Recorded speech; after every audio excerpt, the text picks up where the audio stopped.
Hello everybody, welcome to episode 216 of Shelf Viewers. Today we'll be going over chapter 36 of Boruto 2 Blue Vortex. So this chapter was entitled Parental Love, and we'll get to see why here in a little bit. So this chapter starts off with us kind of getting a recap of how Koji came to Kawaki, suggesting the kidnapping of Koji to him and all of that. And so we just kind of see as that's discussed up until the point where Koji is ultimately kidnapped and brought to Amado. But yeah, so then we see as we go over to a perspective of Sai and Kobu, as Sai and Kobu are just speaking with the elders of Konoha, those bums, about what happened. And we see as Kobu explains the experience that he had and all that, about how he woke up on the top of the building and everything. And we get to see as he starts to discuss that he doesn't know how he got there, but he saw Boruto in the end. And so he's like, okay, Boruto may have been appearing to have saved me. I believe this was all a farce. And we see how he mentions about how Boruto could have only escaped through the assistance of Shikamaru Nara. And so we see then as he expresses about how, I'm going to go after Shikamaru now. I'm going to try and get Shikamaru ousted as the Hokage of Konoha. And so we kind of see, like I said, this discussion happens and all that. He explains how Shikamaru could have been was the only one who could have allowed Boruto into the village and helped him escape and all of that. So he has good reasoning behind it, and he's proven his point. And he already mentioned about how he's already sent a letter to the daimyo of the Land of Fire, who can essentially do whatever he wants to the Hokage. So with that, we see that we may be getting a new Hokage sometime soon. I don't know who it will be. I don't know if we will for a fact get one, but it's appearing that Shikamaru's tenure as Hokage is about to come to an end. But yeah, so I'm really excited to see if we do get a new Hokage, like who it will be if we do, because that just became kind of cool to see. Maybe we'll get a situation where it was like with Minato and Hiruzen, where one of them gets ousted or dies, so we see like Tsunade come back. I know we haven't seen Tsunade in Boruto, but she is presumably still alive somewhere, so she could come back and resume her title as 5th Hokage. But yeah, so then after that, we see ultimately as we get to the interesting part, where we see as Koji is speaking with Amado after having been kidnapped, and we get to see that Amado, in fact, didn't really kidnap Koji under malicious intent.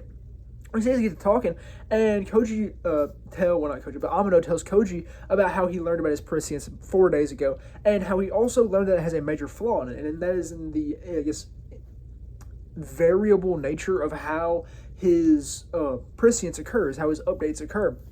They occur very randomly. So Amado was like, you know what? I'm going to provide some parental love here, because he is Koji Kashin's creator, essentially.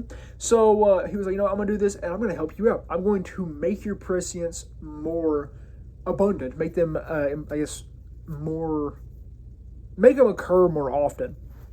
So what he did was he altered Koji Kashin's brainwaves while he was unconscious so that the prescience would occur more often. And so we see this, and Amado was like, I didn't really have any malicious intent, I just wanted to do this. And we see also as he has a question here, so I guess it's going to be kind of the reason why he brought Koji here. And we see as he ends up showing him Akebi, who is his daughter, or at least the clone of his daughter. He mentions about how he implanted all of her memories and stuff into Kawaki, so when Kawaki can give her a karma, that she'll essentially be a complete daughter for Amado again, or Amado's complete daughter once more, even though she's dead. And we kind of see how he refers to that, similar to how Otsutsuki do it. And so we kind of see that discusses, and he asks he asks Koji, have you ever seen a path in the future to where my daughter ends up getting her memories back and lives once more? And Koji's like, I just gotta be frank with you, man, I ain't seen a single one. But that is also reassuring, because if Koji had saw it and declared it here, then that future would not happen, as we've seen prior. However, he states specifically that he has never seen it, and he mentions about how he memorizes every single future timeline that he sees, and he's never seen one where Akebi is restored to her previous self. And like I said, this could be a little bit disheartening, but also assuring, because if there is, maybe he's not seen one yet, maybe it just hasn't come to him yet. However, it's also kind of, like I said, disheartening, because he's seen so many future timelines and all of that, to where it would be very surprising if he hadn't seen Akebi, or hadn't seen Akebi at all, or hadn't seen a future in which Akebi was restored, and he said he hasn't. So there is a possibility that we may not be getting Akebi back, but there's also the possibility that because Koji hasn't seen it yet, that it is likely to happen. But yeah, so what we see then as Koji ends up heading back to his lair where Boruto already is, and he's kind of yapping it up with him. We see also as the Leaf Village becomes aware that Koji is in fact in the area, and we see that Shikamaru ultimately then ends up getting in contact with Ada, Boruto, Koji, and all of them through through Inojin. And so we kind of see as they get talking about all of that. Ultimately, Shikamaru asks, "Yo, what was Amano wanting?" And Koji's like, "I don't know yet, but I'm trying to figure that out." And then we see Shikamaru kind of task Ada with using her Senrigan to see what Amano's been up to in the past a little bit. So we then see as Koji ends up falling into a moment of prescience, a update as they call it, and we see as Boruto's kind of consoling him for a second, and we actually get to see what it looks like for him. And it's really cool because it looks like a bunch of like movie film or like tape film, whatever you want to call it, like running across his view. I mean, it's not very, I guess, inspired. Well, I mean, it's not very like creative, but it is cool to see it finally. And so as we see this splaying across and all of that, and we then see as Sarada's walking around thinking about how she needs to lure out Code, and she ultimately comes to the conclusion, maybe he'll come and try and get me in a secluded area, so obviously so then Boruto can find the hideout and all of that and go and deal with Code. And so we see then as Code's one of his little like scratch marks end up revealing an eye that he is watching Sarada, and we then see as Koji ends up telling Boruto, your plan with Sarada will fail. So we know that it is not going to work out. But we then see as a claw mark ends up appearing, Code goes to grab Sarada. He goes to push her down into another claw mark. Man, then she tries to deploy her little trinkets from Boruto so he can use his flying Rajin to get there.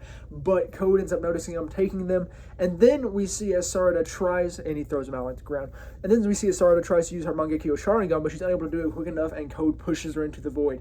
And we then see as the little revelation there from Koji to Boruto about how it's not going to work happens, and then Boruto stupidly rushes into action trying to get there in time, but he is unable to get there in time because Code and Sarada are already gone. So Sarada has been captured by Code, and that is where the chapter ends. So we know that something possibly is going to happen here because Koji was like very against Boruto going. He was like, "No, Boruto, you idiot, you can't be going there." So there's a possibility that something is going to go down here, but I believe Code probably just captured Sarada, and I doubt he'd come back since he's already got Sarada. So yeah, and Code knows what Boruto's trying to do because he found the charms, and he was like, "Okay, this was bait. Sarada was bait to try and lure me to slip up and lead Boruto to the hideout and all that."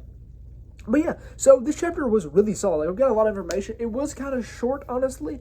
I just wish we got more per chapter, even though we do get a lot. Like, this is a 41-page chapter. Like, still, I just want so much more every single time because they are very interesting. And Ikimoto does know how to end a chapter off because it leaves you waiting and wanting more, though. We still got a month to wait. But yeah, so that was all there really was for chapter 36 of Boruto 2 Blue Vortex entitled Paternal Love. And that's all I really have for episode 216 of Shelf Review. So, thank you very much for watching.